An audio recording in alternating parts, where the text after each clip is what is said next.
नमस्कार दोस्तों, आज हम आपके लिए लेकर आए हैं बुनियादी संख्यात्मकता मॉड्यूल 9 की प्रश्नोत्तरी का हल। निम्नलिखित में से कौन सा युग्म एक दूसरे के पूरक नहीं है? तो इसका सही आंसर है घटा और गुणा।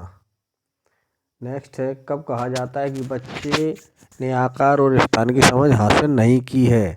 तो इसका सही आंसर है जब बच्चा बिना समझे घन, घनाभ, गोला आदि आकृतियों के नाम रटता है। नेक्स्ट है, निम्नलिखित में से कौन सा बुनियादी संख्यात्मकता का घटक नहीं है? डेटा संधारण। नेक्स्ट है, निम्नलिखित में से कौन सा गुणन सीखने का सबसे महत्वपूर्ण पहलू है?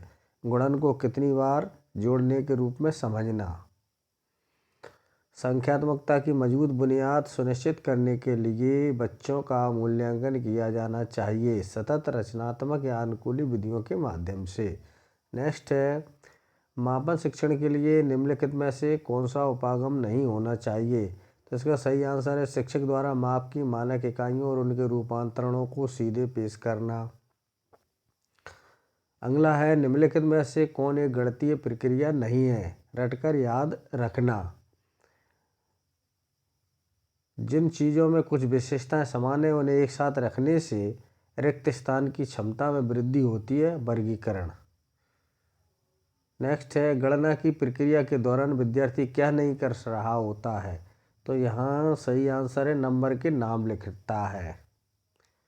निम्नलिखित में से किसमें दिए गए नियम के अनुसार वस्तुओं के संग्रह का क्रम शामिल नहीं है?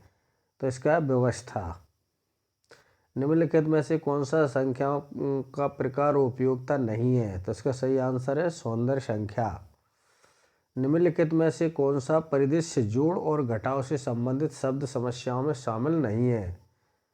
तो इसका सही आंसर है वस्तुओं का वर्गीकरण। निम्नलिखित में से कौन सा पूर्व संख्या कौशल नहीं है? तो इसका सही आंसर है अंक जानना। मापन शिक्षण के लिए निम्नलिखित में से कौन सा उपागम नहीं होना चाहिए? शिक्षक द्वारा माप की मानक इकाइयों और उनके रूपांतरणों को सीधे पेश करना। नेक्स्ट है, निम्नलिखित में से कौन सा संख्याओं का प्रकार उपयुक्तता नहीं है? तो इसका सही है सुविडिजेशन। शून्य की अवधारणा को निम्नलिखित में से किस संक्रिया के माध्यम से सर्वोत्तम रूप से प्रस्तुत किया जा सकता है? तो इसका सही आंसर है घटाव। निम्नलिखित में से कौन सा आकलन का उपयुक्त तरीका नहीं है? तो इसका सही आंसर है याद रखने पर आधारित एक परीक्षा। निम्नलिखित में से कौन सी मूलभूत संख्यात्मक कौशल को बढ़ाने के लिए एक उपयुक्त शैक्षणिक प्रक्रिया नहीं है? तो इसका सही आंसर है बहुत सारे अभ्यास प्रश्न हल करवाना। नेक्स्ट है, निम्नलिखित में से कौन सा गुण सीखने का सबसे महत्वपूर्ण पहलू है? तो इसका सही आंसर है गुणन को कितनी बार जोड़ने के रूप में समझना। तो दोस्तों, ये हो गए आपके 20 में से 20। आप सबमिट कर सकते हैं या रिव्यू करके पुनः देख सकते हैं। यदि आप हमारे चैनल पर नए हैं तो चैनल को सब्सक्राइब जरूर करें, लाइक